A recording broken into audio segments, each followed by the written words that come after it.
ഇന്ന് നമുക്ക് ഖുർആനിലെ ഒരു റമദാൻ കോമഡി ചർച്ച ചെയ്യാം. റമദാനിലെ നോമ്പ് ഇസ്ലാമിലെ ഏറ്റവും പ്രധാനപ്പെട്ട രണ്ടാമത്തെ ആരാധനാകർമ്മമാണ്. ഒരു മാസം മുഴുവൻ പകൽ സമയം നോമ്പെടുക്കുക എന്നതാണ് ഇസ്ലാമിലെ രീതി. ഒരു മാസം എന്ന് പറയുമ്പോൾ നമ്മുടെ ഒരു മാസമല്ല, അറേബ്യയിൽ ആ കാലത്ത് കാലഗണനയ്ക്ക് ഉപയോഗിച്ചിരുന്ന ചന്ദ്രമാസം, ലൂണാർ കലണ്ടർ അനുസരിച്ചുള്ള ഒരു മാസമാണ് നോമ്പെടുക്കുന്നത്. എങ്ങനെയാണ് ഇസ്ലാമിൽ ഈ നോമ്പ് എന്ന് പറയുന്ന ആചാരം വന്നത്? ഇത് ഇസ്ലാമിക വിശ്വാസികൾ തള്ളിമറിക്കുന്നത് പോലെ അള്ളാഹു എന്ന സർവജ്ഞാനിയായ സർവശക്തനായ ദൈവം മനുഷ്യരാശിക്ക് മുഴുവൻ വേണ്ടി ലോകം ഉണ്ടാക്കുന്നതിന് മുമ്പ് തന്നെ തയ്യാറാക്കി വെച്ച ഒരു കർമ്മശാസ്ത്ര സംഹിതയിൽ ഉൾപ്പെടുത്തി ഇങ്ങോട്ട് ഇറക്കി തന്നു എന്നൊക്കെയാണ്. എന്നാൽ ഇസ്ലാമിൻ്റെയും ഖുർആനിൻ്റെയും ഒക്കെ ചരിത്രം നമ്മൾ പരിശോധിച്ചാൽ ഈ നോമ്പ് പോലെയുള്ള ആചാരങ്ങൾ അതിനകത്ത് എങ്ങനെയാണ് വന്നുപെട്ടത് എന്ന് കൃത്യമായി ഒരു ചരിത്രബോധത്തോടെ, യാഥാർത്ഥ്യബോധത്തോടെ പരിശോധിച്ചാൽ മനസ്സിലാവുന്ന ഒരു കാര്യം, മുഹമ്മദ് ജീവിച്ചിരുന്ന ആ കാലഘട്ടത്തിൽ അറേബ്യയിലുണ്ടായിരുന്ന പേഗൻ ഗോത്ര സമൂഹത്തിൻ്റെയും മറ്റു പല വിഭാഗത്തിൽപ്പെട്ട ആളുകളുടെയും ആചാര വിശ്വാസ കർമ്മങ്ങളിൽ നിന്ന് ഓരോന്ന് പെറുക്കിയെടുക്കുകയും അത് എല്ലാം കൂടെ മിക്സ് ചെയ്ത് മുഹമ്മദ് സ്വന്തം മനസാക്ഷിയിൽ രൂപപ്പെടുത്തിയ ആശയങ്ങൾക്കനുസരിച്ച് അതിൽ നിന്ന് അല്പസ്വല്പം മാറ്റത്തോടു കൂടി ഈ ആചാരങ്ങളെല്ലാം ഒരു പുതിയ മതത്തിൻ്റെ ആചാരമാക്കി രൂപപ്പെടുത്തുകയാണ് ചെയ്തിട്ടുള്ളത്.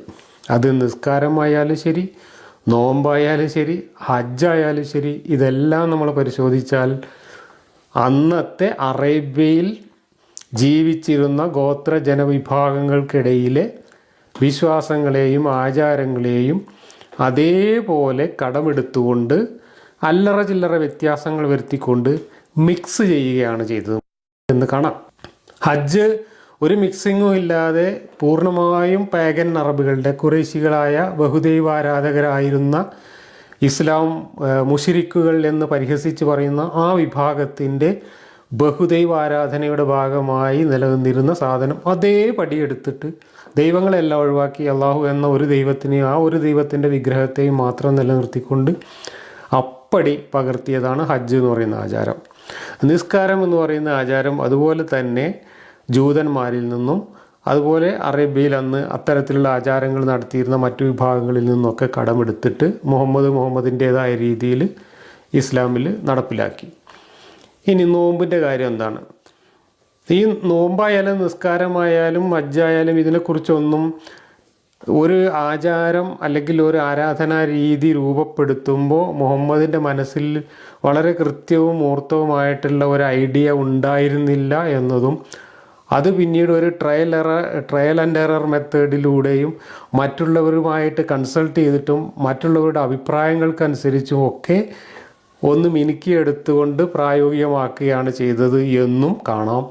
മാത്രമല്ല, അങ്ങനെ പ്രായോഗികമാക്കി മുഹമ്മദ് നിർദ്ദേശിച്ച പലതും മരമണ്ടത്തരവും അപ്രായോഗികവുമായിരുന്നു എന്ന് ഏതാനും ദിവസങ്ങൾ കൊണ്ട് തന്നെ ആളുകൾക്ക് ബോധ്യമാവുകയും ആളുകൾ മുഹമ്മദിൻ്റെ അടുത്ത് വന്ന് പരാതികൾ ബോധിപ്പിക്കുകയും ചെയ്തതിൻ്റെ അടിസ്ഥാനത്തിൽ അതെല്ലാം വെട്ടിത്തിരുത്തിക്കൊണ്ട് പുതിയ നിർദ്ദേശങ്ങൾ, ഇതെല്ലാം വെളിപാട് രൂപത്തിൽ, ആയത്ത് രൂപത്തിലാണ് വരുന്നത്. ആദ്യം ഇറക്കിയതും ആയത്ത്, പിന്നെ വെട്ടിത്തിരുത്തിയതും ആയത്ത്, പിന്നെ ഓരോരുത്തരുടെ നിർദ്ദേശങ്ങൾക്കനുസരിച്ച് മാറ്റം വരുത്തിയതും ഒക്കെ ആയത്ത്. ഇതെല്ലാം അള്ളാഹുവിൻ്റെ വെളിപാടുകൾ എന്ന് പറഞ്ഞുകൊണ്ട് മുഹമ്മദ് ഇങ്ങനെ പരിഷ്കരിച്ച് പ്രായോഗിക രൂപം ഉണ്ടാക്കി കൊണ്ടുവന്നിട്ടുള്ള ആചാരങ്ങളാണ്. നോമ്പ് അങ്ങനെ തന്നെയാണ്. നോമ്പ് എടുക്കുക, വ്രതമനുഷ്ഠിക്കുക എന്നത് അന്ന് അറേബ്യയിൽ എല്ലാ വിഭാഗങ്ങളിലും ഏറെക്കുറെ ഉണ്ടായിരുന്ന ആചാരമാണ്. പക്ഷെ അത് ഏത് ദിവസം എന്നതും എങ്ങനെ എന്നതും ഒക്കെ സംബന്ധിച്ച് ചില വ്യത്യാസങ്ങളുണ്ടായിരുന്നു. ഒരു മാസം പൂർണ്ണമായി നോമ്പെടുക്കുക എന്ന രീതി മുഹമ്മദിൻ്റെ സ്വന്തമായിട്ടുള്ള ഒരു ആശയമാണ്. പക്ഷേ ചില പുണ്യ ദിവസങ്ങളിൽ തുടർച്ചയായിട്ട് 3 ദിവസം അല്ലെങ്കിൽ തുടർച്ചയായി ഒരാഴ്ച അല്ലെങ്കിൽ കുറേ ദിവസങ്ങൾ ഇങ്ങനെയൊക്കെയുള്ള സമയങ്ങളിൽ വ്രതം അനുഷ്ഠിക്കുക എന്നത് അന്ന് ഈ പറയുന്ന അറേബ്യയിലെ പാഗൻസിൻ്റെ ഇടയിലുണ്ടായിരുന്നു. പിന്നെ ഖുർആൻ സാബിയുകൾ എന്ന് വിളിക്കുന്ന വേറൊരു ജനവിഭാഗം ഉണ്ടായിരുന്നു, അവർക്കിടയിലുണ്ടായിരുന്നു ഈ നോമ്പ്. ജൂതന്മാർക്കിടയിലുണ്ടായിരുന്നു നോമ്പ്, ക്രിസ്ത്യാനികൾക്കിടയിലുണ്ടായിരുന്നു നോമ്പ്. ഇതെല്ലാം മുഹമ്മദിന് കണ്ടും കേട്ടും പരിചയമുണ്ട്. അപ്പോൾ നമുക്കും വേണം അങ്ങനെ ഒരു നോമ്പ് എന്ന് പറയുന്ന ഒരു ആചാരം എന്ന ഒരാശയം മുഹമ്മദിൻ്റെ മനസ്സിൽ വരികയും മുഹമ്മദ് അതുമായി ബന്ധപ്പെട്ട് പലരുമായിട്ടും ചർച്ച ചെയ്യുന്നതായി തന്നെ ഹദീസിലുകൾ കാണാം. ഓരോ വിഭാഗക്കാരും എങ്ങനെയാണ് നോമ്പെടുക്കുന്നത് എന്ന് മുഹമ്മദ് അന്വേഷിച്ചറിയുന്നതായിട്ട് ബുഖാരിയുടെ ഹദീസിൽ തന്നെ പറയുന്നുണ്ട്. ജൂതന്മാരെങ്ങനെയാണ് നോമ്പെടുക്കുന്നത് എന്ന് ജൂതന്മാരോടും അവരുമായിട്ട് സമ്പർക്കമുള്ള ആളുകളോടും മുഹമ്മദ് ചോദിക്കുന്നു. എന്നിട്ട് അവരിങ്ങനെ ഇന്ന രൂപത്തിലൊക്കെയാണ് എന്ന് പറയുമ്പോൾ അത് കൊള്ളാം, എന്നാൽ നമുക്കും അതാവാം, ആ ദിവസം നമുക്കും ഒരു നോമ്പാവാം എന്ന് പറഞ്ഞുകൊണ്ട് ഇങ്ങനെ നോമ്പിനെ കുറിച്ചുള്ള മുഹമ്മദിൻ്റെ മനസ്സിലെ ആശയങ്ങൾ ഇങ്ങനെ രൂപപ്പെടുന്നതും പരിണമിക്കുന്നതും മാറ്റം വരുത്തുന്നതും ഒക്കെ ഖുർആനിലും ഹദീസിലും ഒക്കെ ആയിട്ട് നമുക്ക് കാണാൻ പറ്റും. ഇവിടെ ഖുർആനിൽ മുഹമ്മദ് നോമ്പിനെ സംബന്ധിച്ച് നിർദ്ദേശിക്കുന്ന കാര്യം അൽ-ബഖറ എന്ന സൂറത്തിൽ 183 ആയത്ത് മുതൽ 187 ആയത്ത് വരെ നമുക്ക് കാണാൻ പറ്റും. ഞാൻ ആദ്യം അതൊന്ന് വായിക്കാം, അതിനുശേഷം ഇതിനകത്ത് സംഭവിച്ച കോമഡി എന്താണെന്ന് പറയാം. 183 ആയത്തിലെ സൂറത്തുൽ ബഖറയിലെ 2-ാം അധ്യായത്തിലെ 183 ആയത്തിൽ ഇങ്ങനെ പറയുന്നു: സത്യവിശ്വാസികളെ, നിങ്ങളുടെ മുമ്പുള്ളവരോട് കൽപ്പിച്ചിരുന്നത് പോലെ തന്നെ നിങ്ങൾക്കും നോമ്പ് നിർബന്ധമായി കൽപ്പിക്കപ്പെട്ടിരിക്കുന്നു. നിങ്ങൾ ദോഷബാധയെ സൂക്ഷിക്കുവാൻ വേണ്ടിയത്രേ അത്. ഇനി അടുത്ത വാക്യം: എണ്ണപ്പെട്ട ഏതാനും ദിവസങ്ങളിൽ മാത്രം നിങ്ങളിലാരെങ്കിലും രോഗിയാവുകയോ യാത്രയിലാവുകയോ ചെയ്താൽ മറ്റു ദിവസങ്ങളിൽ നിന്ന് അത്രയും എണ്ണം നോമ്പെടുക്കേണ്ടതാണ്. അതിന് സാധിക്കുന്നവർ, അവിടെ ബ്രാക്കറ്റിൽ അതിൻ്റെ വിപരീത അർത്ഥം ഉണ്ടാക്കാൻ വേണ്ടിയിട്ട് കൊടുത്തിട്ട് ഞെരുങ്ങിക്കൊണ്ട് മാത്രം അതിന് സാധിക്കുന്നവർ പകരം ഒരു പാവപ്പെട്ടവനുള്ള ഭക്ഷണം പ്രായശ്ചിത്തമായി നൽകേണ്ടതാണ്. എന്നാൽ ആരെങ്കിലും സ്വയം സന്നദ്ധനായി കൂടുതൽ നന്മ ചെയ്താൽ അതവന് ഗുണകരമാകുന്നു. നിങ്ങൾ കാര്യം ഗ്രഹിക്കുന്നവരാണെങ്കിൽ നോമ്പ് അനുഷ്ഠിക്കുന്നതാകുന്നു നിങ്ങൾക്ക് കൂടുതൽ ഉത്തമം. അടുത്ത വാക്യം: ജനങ്ങൾക്ക് മാർഗദർശനമായിക്കൊണ്ടും നേർവഴി കാട്ടുന്നതും സത്യവും അസത്യവും വേർതിരിച്ച് കാണിക്കുന്നതുമായ സുവ്യക്തമായ തെളിവുകളായിക്കൊണ്ടും വിശുദ്ധ ഖുർആൻ അവതരിപ്പിക്കപ്പെട്ട മാസമാകുന്നു റമദാൻ. അതുകൊണ്ട് നിങ്ങളിൽ ആർ ആ മാസത്തിൽ സന്നിഹിതരാണോ അവർ ആ മാസം വ്രതമനുഷ്ഠിക്കേണ്ടതാണ്. ആരെങ്കിലും രോഗിയാവുകയോ യാത്രയിലാവുകയോ ചെയ്താൽ പകരം അത്രയും എണ്ണം നോമ്പെടുക്കേണ്ടതാണ്. നിങ്ങൾക്ക് ആശ്വാസം വരുത്താനാണ് അള്ളാഹു ഉദ്ദേശിക്കുന്നത്, നിങ്ങൾക്ക് ഞെരുക്കമുണ്ടാക്കുവാൻ അവൻ ഉദ്ദേശിക്കുന്നില്ല. നിങ്ങൾ ആ എണ്ണം പൂർത്തിയാക്കുവാനും നിങ്ങൾക്ക് നേർവഴി കാണിച്ചു തന്നതിൻ്റെ പേരിൽ അള്ളാഹുവിൻ്റെ മഹത്വം നിങ്ങൾ പ്രകീർത്തിക്കുവാനും നിങ്ങൾ നന്ദിയുള്ളവരായിരിക്കുവാനും വേണ്ടി അത്രയേ ഇങ്ങനെ കൽപ്പിച്ചിട്ടുള്ളത്. അടുത്ത വാക്യം: നിന്നോട് എൻ്റെ ദാസന്മാർ എന്നെപ്പറ്റി ചോദിച്ചാൽ ഞാൻ അവർക്ക് ഏറ്റവും അടുത്തുള്ളവനാകുന്നു എന്ന് പറയുക. പ്രാർത്ഥിക്കുന്നവർ എന്നെ വിളിച്ച് പ്രാർത്ഥിച്ചാൽ ഞാൻ ആ പ്രാർത്ഥനയ്ക്ക് ഉത്തരം നൽകുന്നതാണ്. അതുകൊണ്ട് എൻ്റെ ആഹ്വാനം അവർ സ്വീകരിക്കുകയും എന്നിൽ അവർ വിശ്വസിക്കുകയും ചെയ്യട്ടെ. അവർ നേർവഴി പ്രാപിക്കുവാൻ വേണ്ടിയാണിത്. അടുത്ത വാക്യം: നോമ്പിൻ്റെ രാത്രിയിൽ നിങ്ങളുടെ ഭാര്യമാരുമായുള്ള സംസർഗം നിങ്ങൾക്ക് അനുവദിക്കപ്പെട്ടിരിക്കുന്നു. അവർ നിങ്ങൾക്കൊരു വസ്ത്രമാകുന്നു, നിങ്ങൾ അവർക്കും ഒരു വസ്ത്രമാകുന്നു. നിങ്ങൾ ആത്മവഞ്ചനയിൽ അകപ്പെടുകയായിരുന്നുവെന്ന് അള്ളാഹു അറിഞ്ഞിരിക്കുന്നു.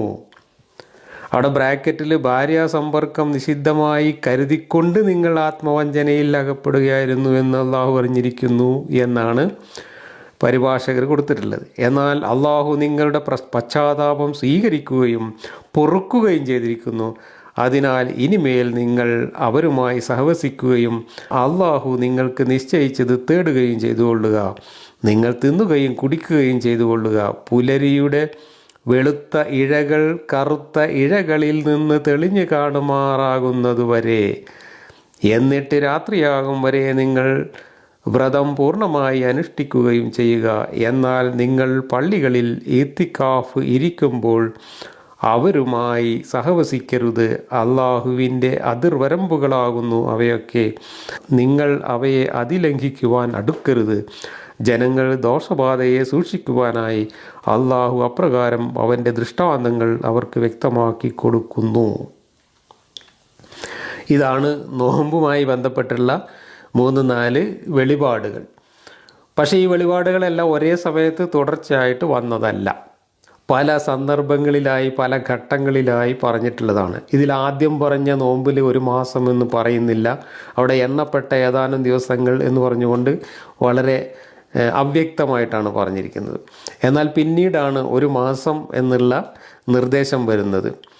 അതിനു മുമ്പ് 183-ാമത്തെ വാക്യത്തിൽ പറയുന്നത്, സത്യവിശ്വാസികളെ, നിങ്ങൾ മുമ്പുള്ളവരോട് കൽപ്പിച്ചിരുന്നത് പോലെ തന്നെ നോമ്പ് നിർബന്ധമായി നിങ്ങൾക്ക് കൽപ്പിച്ചിരിക്കുന്നു എന്നാണ് പറഞ്ഞത്. അപ്പോൾ ആരാണ് ഈ മുമ്പുള്ളവർ? അവർ ഈ മുമ്പുള്ളവർ എന്ന് പറഞ്ഞത് അന്നത്തെ മക്കക്കാരോടാണോ, അല്ലെങ്കിൽ അന്നത്തെ മദീനക്കാരോടാണോ, അല്ലെങ്കിൽ അന്നത്തെ മൊത്തം അറേബ്യയിൽ ഉണ്ടായിരുന്ന ആളുകളോടാണോ ഒന്നൊന്നും വ്യക്തമല്ല. പക്ഷേ മുഹമ്മദ് അത് പറയുമ്പോൾ മുഹമ്മദിന് ചുറ്റുമുള്ള, മുഹമ്മദ് കണ്ട് പരിചയമുള്ള ചില വിഭാഗക്കാരുടെ നോമ്പുകളെയാണ് ഉദ്ദേശിച്ചിട്ടുള്ളത്. പക്ഷെ അതെന്താണ്, എങ്ങനെയാണെന്നുള്ളത് വ്യക്തമല്ല, നമുക്കറിയില്ല. എന്നിട്ട് പറയുകയാണ്, ഈ മുമ്പുള്ളവർക്ക് അനുവദിച്ചിരുന്നത് പോലെ നിങ്ങൾക്കും നോമ്പ് നിർബന്ധമാക്കിയിരിക്കുന്നു. പക്ഷെ പിന്നീട് ഈ മുമ്പുള്ളവരുടെ ആരുടെയും നോമ്പല്ല ഇസ്ലാമിലെ നോമ്പായിട്ട് വരുന്നത്. റമദാൻ എന്ന് പറയുന്ന ഒരു മാസം പൂർണ്ണമായി നോമ്പെടുക്കലാണ് എന്ന് മാത്രമല്ല, അവരുടെ ഒന്നും നോമ്പ് പോലെയല്ല ഇവരുടെ നോമ്പ്. വേറെ ആർക്കും ഇങ്ങനെ ഈ പകൽ സമയം, രാവിലെ സൂര്യോദയം മുതൽ സൂര്യാസ്തമയം വരെ ഭക്ഷണവും വെള്ളവും കഴിക്കാതിരിക്കുക എന്ന് പറയുന്ന ഒരു ഉപവാസ നോമ്പ് അവിടെ വേറെ ആർക്കും ഇല്ല. ഒരു മഗ്രിബ് സമയം മുതൽ ഇശാ സമയം വരെയുള്ള വെറും 1-2 മണിക്കൂർ മാത്രം ഗ്യാപ്പ് വിട്ടിട്ട് ബാക്കി മുഴുവൻ സമയവും നീണ്ടു നിൽക്കുന്ന നോമ്പായിരുന്നു ഈ ജാഹിലിയ കാലത്ത് മുമ്പുള്ളവർക്കുണ്ടായിരുന്നത്. അത് സാബികൾ എന്ന് പറയുന്ന ഒരു വിഭാഗക്കാരുടെ ആണെന്നാണ് പറയപ്പെടുന്നത്. അതല്ലാതെ വേദക്കാരൊന്നുമല്ല. വേദക്കാരായ ജൂതന്മാർക്കോ ക്രിസ്ത്യാനികൾക്കോ അങ്ങനെ ഒരു നോമ്പുണ്ടായിരുന്നില്ല. ഈ സാബികളോ അല്ലെങ്കിൽ അതുപോലെയുള്ള അന്നത്തെ ഏതോ ഒരു ഗോത്രക്കാർക്കിടയിൽ ഉണ്ടായിരുന്ന ഒരു നോമ്പിൻ്റെ ഏർപ്പാടാണ് ഇവിടെ മുമ്പുള്ളവർക്ക് അനുവദിച്ചത് നിങ്ങൾക്കും എന്നും പറഞ്ഞിട്ട് അള്ളാഹു എന്ന ദൈവം ഈ സാബികളുടെ ആചാരം മൂപ്പരുടെ ആചാരമാണെന്ന് പറഞ്ഞ് ഈ കോമഡി ഇറക്കുന്നത്. അങ്ങനെ വൈകുന്നേരം സൂര്യാസ്തമയ സമയം, മഗ്രിബ് എന്ന് പറയുന്ന സൂര്യാസ്തമയ സമയം കഴിഞ്ഞ് പിന്നെ ഇശാ നമസ്കാരം, ഒരു ദിവസത്തെ അവസാനത്തെ നിസ്കാരമാണ് രാത്രിയിലെ ഇശാ നമസ്കാരം. ഈ ഇശാ നമസ്കാരത്തിൻ്റെ സമയം എന്ന് പറയുന്നത് ഈ സൂര്യാസ്തമയം കഴിഞ്ഞ് 1-2 മണിക്കൂർ കഴിഞ്ഞിട്ട്, അതായത് രാത്രി ഒരു 8 മണി സമയത്തൊക്കെയാണ് ഇഷാക്ക് ബാങ്ക് വിളിക്കുക. അത്രയും സമയം മഗ്രിബ് മുതൽ ഇഷ വരെയുള്ള ഈ ചെറിയൊരു സമയം കഴിച്ച് ബാക്കി മുഴുവൻ സമയവും നീളുന്നതായിരുന്നു നോമ്പ്. ബാക്കിയുള്ള സമയങ്ങളിൽ ഒരിക്കലും ഭക്ഷണം കഴിക്കാനോ സെക്സിൽ ഏർപ്പെടാനോ അല്ലെങ്കിൽ അതുപോലുള്ള കാര്യങ്ങളൊന്നും ചെയ്യാനോ പാടുണ്ടായിരുന്നില്ല. ആർക്ക്? ഈ ജാഹിലിയ കാലത്ത് ഏതോ വിഭാഗക്കാർക്ക്. അങ്ങനെ നിങ്ങളും നോമ്പ് നോൽക്കൂ, അത് നിങ്ങൾക്ക് നിർബന്ധമാക്കിയിരിക്കുന്നു എന്നാണ് ഇവിടെ ഈ 183-ൽ പറയുന്നത്. പക്ഷേ ഇന്ന് മുസ്ലിങ്ങളുടെ നോമ്പ് അങ്ങനെയൊന്നുമല്ല. അതെങ്ങനെയാണ് പിന്നെ മാറ്റപ്പെട്ടത് എന്നിടത്താണ് ഏറ്റവും വലിയ കോമഡി. അത് 187-ാമത്തെ ആയത്തിൽ പിന്നെ പറയുന്നത് ഇതിനെ വെട്ടിത്തിരുത്തലാണ്. ഈ പറഞ്ഞതിനെ വെട്ടിത്തിരുത്തലാണ്. എന്താണ്? നിങ്ങൾ മുമ്പുള്ളവർ അനുഷ്ഠിച്ചിരുന്നത് പോലെ നോമ്പ് അനുഷ്ഠിക്കൂ എന്ന് പറഞ്ഞതിനെ തിരുത്തിക്കൊണ്ട് അങ്ങനെയൊന്നും വേണ്ട, അതൊന്നും നടപ്പുള്ള കാര്യമല്ല, അതൊന്നും പ്രായോഗികമല്ല എന്ന് ഈ അള്ളാഹു എന്ന് പറയുന്ന ദൈവം മൂപ്പരുടെ പൂർവ്വ വെളിപാടിനെ വെട്ടിത്തിരുത്തിക്കൊണ്ട് ഇറക്കിയതാണ് ഈ 187-ാമത്തെ വാക്യം. ആ വാക്യം ഇങ്ങനെയാണ്: നോമ്പിൻ്റെ രാത്രിയിൽ നിങ്ങളുടെ ഭാര്യമാരുമായുള്ള സംസർഗം നിങ്ങൾക്ക് അനുവദിക്കപ്പെട്ടിരിക്കുന്നു. അവർ നിങ്ങൾക്കുള്ള വസ്ത്രമാകുന്നു, നിങ്ങൾ അവർക്കും ഒരു വസ്ത്രമാകുന്നു. നിങ്ങൾ ആത്മവഞ്ചനയിൽ അകപ്പെടുകയായിരുന്നുവെന്ന് അള്ളാഹു അറിഞ്ഞിരിക്കുന്നു. എന്നാൽ അള്ളാഹു നിങ്ങളുടെ പശ്ചാത്താപം സ്വീകരിക്കുകയും പൊറുക്കുകയും ചെയ്തിരിക്കുന്നു. അതിനാൽ ഇനിമേൽ നിങ്ങൾ അവരുമായി സഹവസിക്കുക. അള്ളാഹു നിങ്ങൾക്ക് നിശ്ചയിച്ചത് തേടുകയും ചെയ്തുകൊള്ളുക. നിങ്ങൾ തിന്നുകയും കുടിക്കുകയും ചെയ്തുകൊള്ളുക. പുലരിയുടെ വെളുത്ത ഇഴകൾ കറുത്ത ഇഴകളിൽ നിന്ന് തെളിഞ്ഞു കാണുമാറാകുന്നത് വരെ, എന്നിട്ട് രാത്രിയാകും വരെ നിങ്ങൾ വ്രതം പൂർണ്ണമായി അനുഷ്ഠിക്കുകയും ചെയ്യുക. എന്നാൽ നിങ്ങൾ പള്ളികളിൽ ഇത്തികാഫ് ഇരിക്കുമ്പോൾ അവരുമായി സഹവസിക്കരുത്. അള്ളാഹുവിൻ്റെ അതിർവരമ്പുകളാവുന്നു അവയൊക്കെ. നിങ്ങൾ അവയെ അതിലംഘിക്കുവാൻ അടുക്കരുത്. ജനങ്ങൾ ദോഷബാധയെ സൂക്ഷിക്കുവാനുമായി അള്ളാഹു അപ്രകാരം അവൻ്റെ ദൃഷ്ടാന്തങ്ങൾ അവർക്ക് വ്യക്തമാക്കി കൊടുക്കുന്നു. എന്താ സംഭവം? ഇതിൻ്റെ സംഭവം എന്താണെന്ന് വെച്ചാൽ, ഈ രാത്രി കേവലം 1-2 മണിക്കൂർ ഗ്യാപ്പ് മാത്രമാണ് ഭക്ഷണം കഴിക്കാനും സെക്സിൽ ഏർപ്പാടാനും ഒക്കെ ഈ നോമ്പ് കാലത്ത് അനുവാദമുണ്ടായിരുന്നത്. അങ്ങനെ ആയിരുന്നു ഈ പൂർവികരുടെ നോമ്പ്. പൂർവികരാരാണ് എന്ന് ഇവിടെ വ്യക്തമല്ല. വേദക്കാർ എന്ന വ്യാഖ്യാനം തെറ്റാണ്. കാരണം ജൂതന്മാർക്കും ക്രിസ്ത്യാനികൾക്കും ഈ പറയുന്നത് പോലുള്ള നോമ്പൊന്നും അല്ല ഉള്ളത്. മൊത്തത്തിൽ ഈ റമദാൻ മാസം നോമ്പ്, ഒരു മാസം മുഴുവൻ നോമ്പ്, അതിങ്ങനെ ഇശായുടെയും മഗ്രിബിൻ്റെ ഇടയിൽ ഒഴിച്ചുള്ള ഗ്യാപ്പ് ഒഴിച്ച് ബാക്കി സമയം മുഴുവൻ നോമ്പ്, ഈ ഏർപ്പാടൊന്നും അല്ല ഉള്ളത്. അതൊക്കെ വളരെ വ്യത്യസ്തമായിട്ടുള്ള നോമ്പ് സങ്കല്പങ്ങളാണ്. എന്നാൽ എന്തിനാണ് ഇങ്ങനെ വെട്ടിത്തിരുത്തിയത്? ഈ വെട്ടിത്തിരുത്തിയതിൻ്റെ കാരണം KVM പന്താവൂർ മുസ്ലിയാർ അദ്ദേഹത്തിൻ്റെ അറിയപ്പെടാത്ത ഖുർആനിലെ ഏടുകൾ എന്ന പുസ്തകത്തിൽ ഇതുമായി ബന്ധപ്പെട്ട് ഇത്ഖാനിൽ നിന്ന് ഉദ്ധരിക്കുന്ന ഒരു കാര്യം ഞാൻ വായിച്ച് കേൾപ്പിക്കാം. അതവിടെ നസ്കിൻ്റെ ഉദാഹരണമായിട്ടാണ് പന്താവൂർ മുസ്ലിയാർ ഇത് കൊടുത്തിട്ടുള്ളത്. നസ്ക് എന്ന് പറഞ്ഞാൽ അള്ളാഹു ഇങ്ങനെ ഒരായത്തിറക്കിയിട്ട് പിന്നെ ആയത്ത് വെട്ടിത്തിരുത്തുന്ന ഏർപ്പാടിനെ കുറിച്ച് പറയുന്നതിൻ്റെ കൂട്ടത്തിൽ ഈ കോമഡി ഇദ്ദേഹം അവതരിപ്പിക്കുകയാണ്. പന്താവൂരിൻ്റെ പുസ്തകം വായിച്ചാൽ തന്നെ നമുക്ക് മനസ്സിലാവുന്നത് പന്താവൂർ ഏതാണ്ട് അവസാന കാലമായപ്പോൾ, ഈ പുസ്തകം എഴുതുന്ന കാലമായപ്പോഴേക്കും യുക്തിവാദിയായിട്ടുണ്ടോ എന്ന് ബലമായി സംശയിക്കണം. പക്ഷേ തുറന്നു പറയാതെ വേറെ രീതിയിൽ വിശ്വാസികൾക്ക് കാര്യം മനസ്സിലായിക്കോട്ടെ എന്ന് വിചാരിച്ച് എഴുതിയ ഒരു പുസ്തകമാവാനാണ് സാധ്യത ഈ ഖുർആൻ്റെ അറിയപ്പെടാത്ത ഏടുകൾ എന്ന ഈ ചെറിയ പുസ്തകം. ആ പുസ്തകത്തിലെ ഒരു പേജ്, 63-ാമത്തെ പേജ് ഞാൻ വായിക്കാം. നസ്കിനെ കുറിച്ച് പറയുകയാണ്. അതായത് അള്ളാഹുവിൻ്റെ വെട്ടിത്തിരുത്തലിനെ കുറിച്ച് പറയുകയാണ്. മറ്റൊരു ഉദാഹരണം, പ്രാരംഭഘട്ടത്തിൽ റമദാനിൽ രാത്രി ഇശാ നിസ്കാരം കഴിഞ്ഞാൽ പിന്നെ ഇണ ചേരാൻ പാടില്ല എന്നായിരുന്നു നിയമം. ഖുർആൻ പറഞ്ഞു, വിശ്വാസികളെ, നിങ്ങൾക്ക് നാം നോമ്പ് ഫർളാക്കി പൂർവ്വവേദക്കാർക്ക് ഫർളാക്കിയ പോലെ. 2:183 വാക്യമാണ് അവിടെ ഉദ്ധരിച്ചിട്ടുള്ളത്. പൂർവ്വവേദക്കാർക്ക് വ്രതനാളുകളിൽ രാത്രിയും ഇണ ചേർന്നുകൂടാ. അങ്ങനെയായിരുന്നു ആദ്യം നമുക്കും നിയമം. പക്ഷേ സഹാബികളിൽ പലരും ഇത് പാലിക്കുന്നതിൽ പരാജിതരായി. റമദാനിൽ രാത്രി അവരിൽ പലരും ഇണ ചേർന്നു. ഉമർ ഫാറൂഖിന് പോലും അബദ്ധം പറ്റി.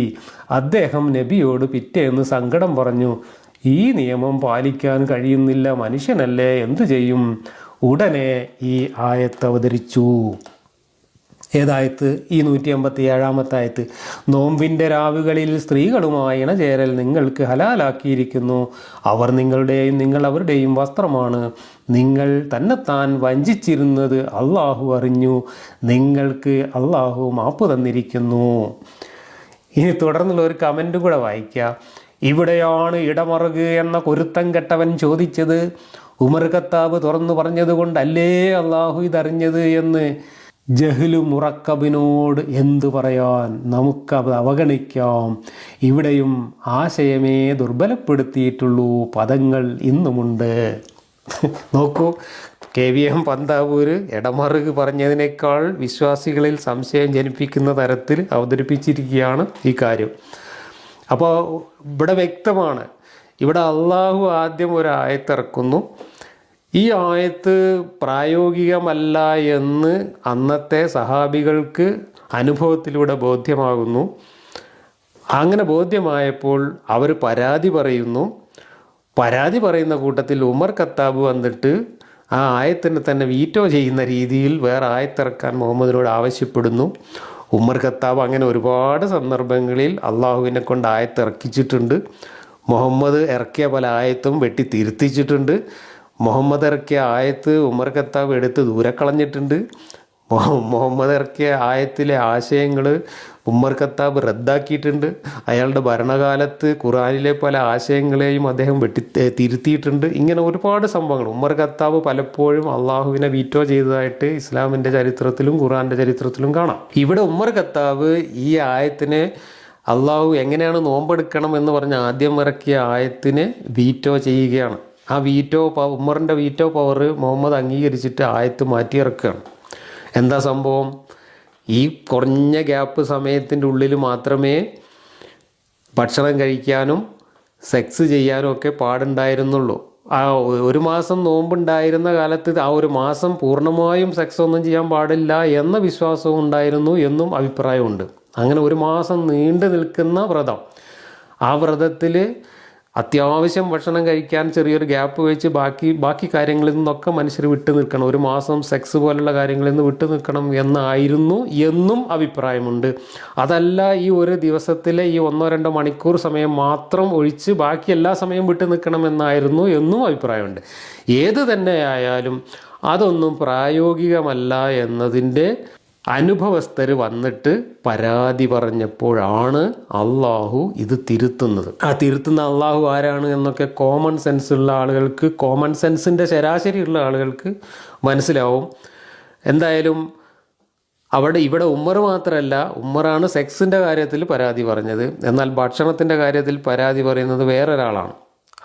അതിൻ്റെ സന്ദർഭം ഇവിടെ ഇത്ഖാനിൽ നിന്ന് ഉദ്ധരിച്ചുകൊണ്ട് നമ്മുടെ പന്താവൂർ മൗലവി പറഞ്ഞ കാര്യം മാത്രമല്ല, ഖുർആൻ്റെ സന്ദർഭ വിവരണം നടത്തുന്ന അസ്ബാബുൽ നുസൂൽ എന്ന് പറയുന്ന വാഹിദി തഫ്സീറിലും ഇത് സംബന്ധമായിട്ട് ഈ ആയത്തിൻ്റെ വ്യാഖ്യാനം വന്നിട്ടുണ്ട്. അതും കൂടെ ഞാൻ കാണിച്ചു തരാം. ഉമ്മറിനാണ് അബദ്ധം പറ്റിയത് എന്നാണ് പന്താവൂർ മൗലവി പറഞ്ഞത് ഇത്ഖാൻ ഉദ്ധരിച്ചുകൊണ്ട്. അതുതന്നെയാണ് സെക്സിൻ്റെ കാര്യത്തിൽ ഉമ്മർ അബദ്ധം ചെയ്തു. ഉമ്മർ അബദ്ധം ചെയ്തിട്ടാണ് അള്ളാഹു പറയുന്നത്, നിങ്ങൾ എന്നെ പറ്റിച്ച് ഇതൊക്കെ ചെയ്യുന്നുണ്ട് എന്നുള്ള വിവരം ഞാൻ അറിഞ്ഞിട്ടോ എന്ന് അള്ളാഹു ആയത്തിറക്കുന്നത് ഉമ്മർ പറഞ്ഞിട്ട് അള്ളാഹ് അറിഞ്ഞപ്പോഴാണ്. അതുതന്നെയാണ് ഇടമറുകും പറഞ്ഞ് കളിയാക്കിയത്. ഇടമറുക് കളിയാക്കിയതിനുള്ള മറുപടിയും പറയാതെ സ്കിപ്പ് ചെയ്തിട്ട് യുക്തിവാദികൾക്ക് വിട്ടുകൊടുക്കുകയാണ് പന്താവൂർ മൗലവി ചെയ്തിട്ടുള്ളത്. ഉമ്മർ വന്ന് പറഞ്ഞപ്പോഴാണ് അള്ളാഹു അറിയുന്നത് അള്ളാഹിനെ പറ്റിച്ചിട്ട് ആളുകൾ ഇതൊക്കെ ചെയ്യുന്നുണ്ട്, കാരണം പ്രായോഗികമായ കാര്യമല്ല അള്ളാഹ് പറഞ്ഞിരിക്കുന്നത് എന്നുള്ളത്. അങ്ങനെ ഉമ്മർ സെക്സ് ചെയ്തു ഭാര്യയുമായിട്ട് എന്ന് പരാതി പറഞ്ഞതിന് ശേഷം അള്ളാഹ് പറയാണ്, എന്നെ പറ്റിച്ച് നിങ്ങളൊക്കെ സ്വകാര്യമായിട്ട് ഇതൊക്കെ ചെയ്യുന്നുണ്ട് എന്ന് ഞാൻ അറിഞ്ഞിരിക്കുന്നു, അതുകൊണ്ട് ഞാൻ നിങ്ങൾക്ക് ഇളവ് തന്നിരിക്കുന്നു, തിരുത്തിയിരിക്കുന്നു എന്ന് പറഞ്ഞിട്ടാണ് ഇവിടെ തിരുത്തു വരുന്നത്. ഇത് വായിച്ചപ്പോൾ എനിക്ക് ഓർമ്മ വന്നത്, ഞങ്ങൾ പണ്ട് നിലമ്പൂരിലുണ്ടായൊരു അനുഭവം നമ്മുടെ പൊതുയോഗങ്ങളിലൊക്കെ പറയാറുണ്ടായിരുന്നു. നിലമ്പൂരിലൊരു വലിയ ആൾദൈവമുണ്ട് നിലമ്പൂരിൻ്റെ അടുത്ത്. ഈ ആൾദൈവത്തിൻ്റെ അടുത്ത് ആളുകളൊക്കെ ഇങ്ങനെ പല പ്രശ്നങ്ങളുമായിട്ട് ചെല്ലും. പ്രശ്നങ്ങൾക്ക് പരിഹാരമായിട്ട് ആൾദൈവത്തിൻ്റെ ആവാഹിച്ചിട്ടുള്ള ഒരു അമ്മയാണ്, ദേവിയാണ്. അപ്പോൾ ഈ അമ്മയുടെ ഭാഷയിൽ കാര്യങ്ങളിങ്ങനെ വെളിപാടായിട്ട് ഇറക്കിയിട്ടാണ് ആൾദൈവം പ്രശ്നങ്ങൾക്കൊക്കെ പരിഹാരം ചെയ്തു കൊടുക്കുക. അതിന് ഫീസ് കൊടുക്കണം ഭക്തജനങ്ങൾ. അപ്പോൾ അന്ന് 501 റുപ്യാണ് ഫീസ്. എന്തെങ്കിലും ഒരു പ്രശ്നവുമായിട്ട് ഈ ആൾദൈവത്തിൻ്റെ അടുത്ത് ചെന്നാൽ 501 റുപ്യയും കൊടുക്കണം. പിന്നെ ഈ ആൾദൈവത്തിനുള്ള വഴിപാടായിട്ട് ചാരായവും കൊടുക്കണം. കാരണം ചാരായമാണ് വഴിപാട്. ആൾദൈവത്തിൻ്റെ അമ്പലത്തിൽ ചാരായം അടിച്ചിട്ട് ശ്രീകോവിലിൻ്റെ ഉള്ളിൽ പോയി വാതിലടച്ച് കുറച്ച് കഴിഞ്ഞിട്ട് തിരിച്ചു വരും. എന്നിട്ടാണ് വെളിപാട് ഇറങ്ങുക. അപ്പോൾ ഈ ചാരായം എത്ര അടിച്ചാലും പൂസാവില്ല, അല്ലെങ്കിൽ പ്രശ്നം ഉണ്ടാവില്ല എന്നുള്ളതാണ് ദൈവത്തിൻ്റെ ഒരു കറാമത്തായിട്ട് പറയുന്നത്. അപ്പോൾ അതവിടെ നിൽക്കട്ടെ, കറാമത്ത് അവിടെ നിൽക്കട്ടെ. ഒരിക്കൽ സംഭവം എന്താണെന്ന് വെച്ചാൽ, ഒരു മുസ്ലിമായ ഒരു ആചാരാണ് പൈസ കൊണ്ടുവച്ചിട്ട് ആൾ ദൈവത്തിൻ്റെ അടുത്ത് പോയത്. അയാളുടെ മകന് ഗൾഫിൽ പോയിട്ട് അവിടെ ജോലി കിട്ടാനും അവിടെ ഒന്നും ബുദ്ധിമുട്ടൊന്നും ഇല്ലാതിരിക്കാനും വേണ്ടിയിട്ടാണ് ഈ 501 റുപ്യ ഫീസ് വെച്ച് ആൾ ദൈവത്തിൻ്റെ അനുഗ്രഹം വാങ്ങാൻ അയാൾ പോയിരിക്കുന്നു. അങ്ങനെ 501 റുപ്യ ഇങ്ങനെ ചുരുട്ടി വെച്ചിട്ട് വെളിച്ചപ്പാടിൻ്റെ മുമ്പിൽ വെച്ചിട്ട് വെളിച്ചപ്പാടിങ്ങനെ തുള്ളുന്നതിൻ്റെ ഇടയിൽ അമ്മയെ പരീക്ഷിക്കരുത് എന്ന് ഈ ചുരുട്ടി വെച്ച നോട്ടിൻ്റെ മുകൾക്ക് നോക്കിയിട്ട് ഇങ്ങനെ പറയുന്നുണ്ട്. അമ്മയെ പരീക്ഷിക്കരുത് എന്നിങ്ങനെ കണ്ണുരുട്ടി പറയുന്നുണ്ട്.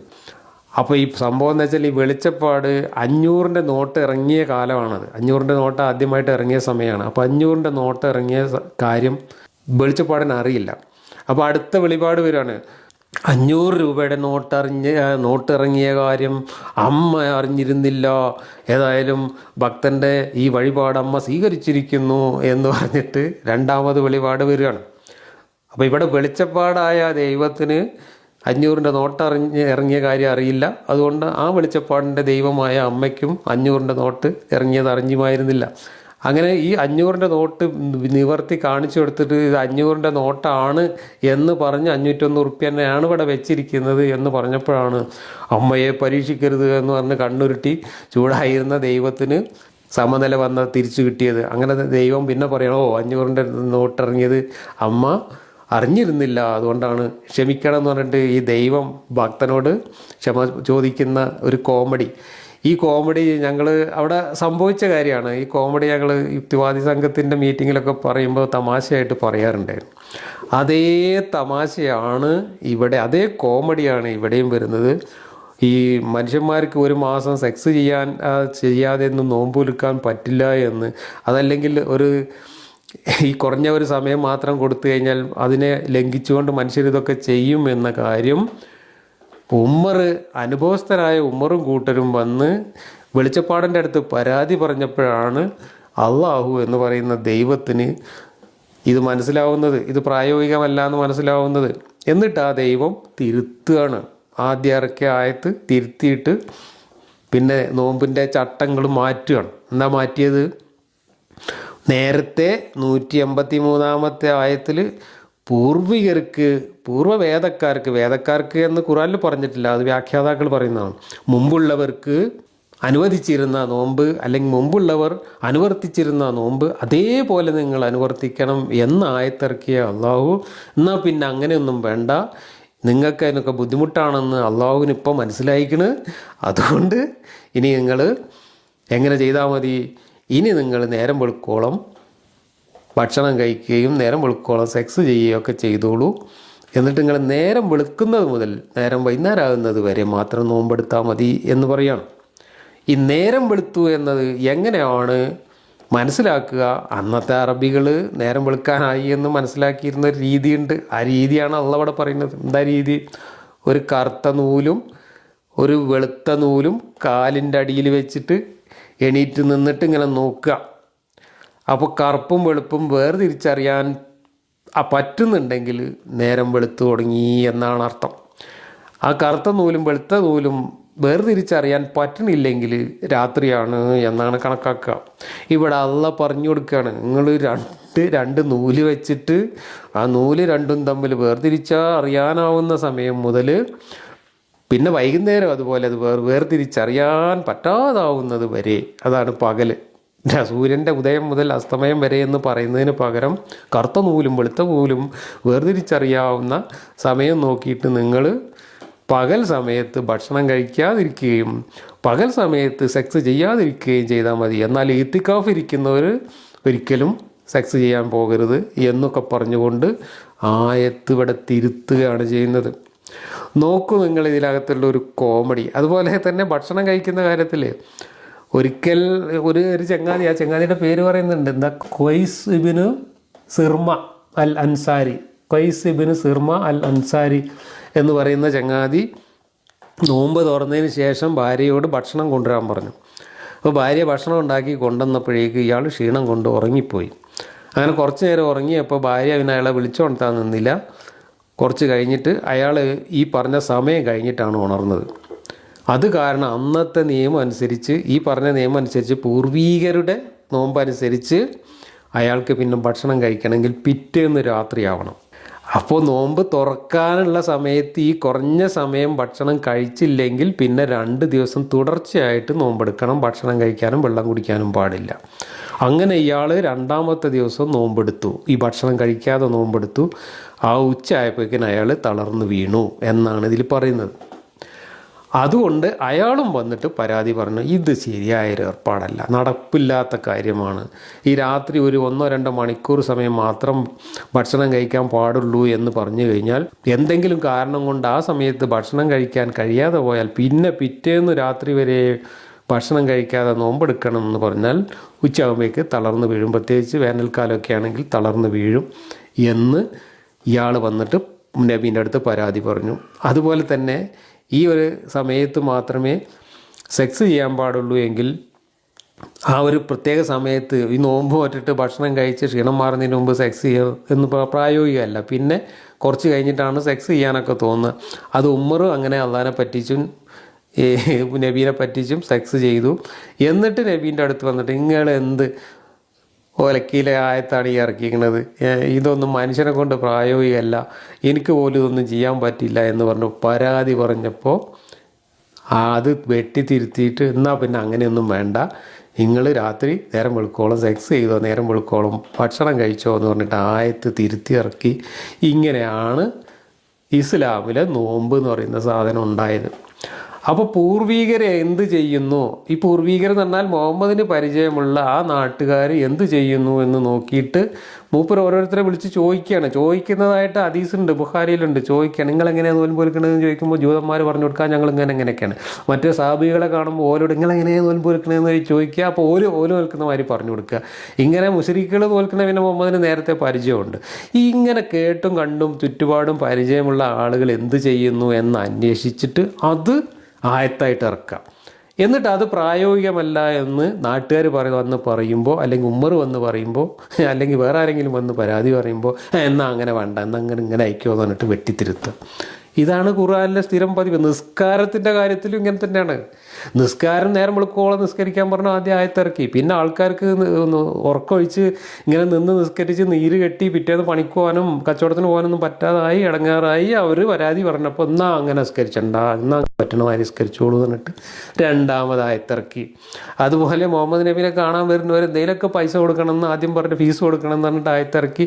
ആരും കാണാൻ വരാതാവുകയും അലി കളിയാക്കി ട്രോളി അലി സ്വന്തം വീട്ടിലുള്ള അലി കയറിയിട്ട് പൈസ കൊടുക്കുകയും ചെയ്തപ്പോൾ അള്ളാഹ്ക്ക് മനസ്സിലായി, അയ്യേ ഞാൻ എന്തൊരു പൊട്ടത്തരാ പറഞ്ഞതെന്ന്. അങ്ങനെ അള്ളാഹ് അതും തിരുത്തി. ഇങ്ങനെ ഇദ്ദേഹത്തിന് മനസ്സിൽ തോന്നുന്ന ഓരോ പൊട്ടത്തരങ്ങൾ ആയത്തായിട്ട് ഇറക്കുക. എന്നിട്ടത് പൊട്ടത്തരാണെന്ന് പ്രായോഗികമായിട്ടും നാട്ടുകാർക്ക് ബോധ്യപ്പെടുമ്പോൾ നാട്ടുകാർ വന്നിട്ട് പരാതി പറയുക, അന്നേരം തിരുത്തുക. ഇതാണ് ഖുർആനിലെ സ്ഥിരം കോമഡി. നിങ്ങൾ കോമൺ സെൻസ് എന്ന് പറയുന്ന ഒരു സാധനം ഉണ്ടെങ്കിൽ, ഞാൻ ഇത് പറയാൻ വേണ്ടിയിട്ടാണ് പറയുന്നത്, അല്ലാതെ എനിക്ക് ഈ നോമ്പിനെ കളിയാക്കാമെന്നോ അല്ലെങ്കിൽ ഇതിനെ പരിഹസിക്കണം എന്നൊന്നും ഒരാഗ്രഹമില്ല. കോമൺ സെൻസ് ഉണ്ടെങ്കിൽ നിങ്ങൾ ആലോചിക്കുക, ഇതൊക്കെ ഈ അള്ളാഹു ആരാണ്, ഈ അള്ളാഹുവിൻ്റെ ആയത്ത് എവിടുന്നാണ് വരുന്നത് എന്ന് ആലോചിക്കാൻ ഒരിച്ചിരി കോമൺ സെൻസ് ഉണ്ടെങ്കിൽ ഇതൊക്കെ ധാരാളം മതി. അള്ളാഹു എന്ന് പറയുന്നത് വേറെ ആരുമല്ല, മുഹമ്മദ് എന്ന് പറയുന്ന മനുഷ്യനാണ്. ആ മനുഷ്യന് ഇത്തരം കാര്യങ്ങളിലൊന്നും യാതൊരു പ്രായോഗിക ബുദ്ധിയും ഉണ്ടായിരുന്നില്ല. മറ്റുള്ളവർ എന്ത് ചെയ്യുന്നുവെന്ന് നോക്കിയിട്ട് അതെല്ലാം കണ്ണടച്ച് അനുകരിക്കുകയാണ് അദ്ദേഹം ചെയ്തത്. ആ അനുകരിക്കുമ്പോൾ ഇതുപോലുള്ള മണ്ടത്തരങ്ങൾ മറ്റുള്ളവർ തിരുത്താൻ പറയുമ്പോൾ തിരുത്തി. അങ്ങനെയാണ് ഹജ്ജുണ്ടായത്, അങ്ങനെയാണ് നിസ്കാരം ഉണ്ടായത്, അങ്ങനെയാണ് നോമ്പുണ്ടായത്, അങ്ങനെയാണ് ഈ മതമുണ്ടായത് എന്ന കാര്യം വ്യക്തമാണ്. ഇവിടെ പ്രപഞ്ചസ്രഷ്ടാവായ അള്ളാഹു പറയുന്ന മണ്ടത്തരങ്ങളെ ഉമ്മർ ഖത്താബിനെ പോലെയുള്ള ബുദ്ധിയുള്ള അറബികൾ വന്നിട്ട് വീറ്റോ ചെയ്യുന്ന കോമഡിയാണ് ഖുർആനിൽ നമ്മൾ കാണുന്നത്. റമദാൻ നോമ്പുമായി ബന്ധപ്പെട്ട് ഇതുപോലുള്ള കോമഡികൾ നമുക്ക് ഇനിയും ചർച്ച ചെയ്യാം.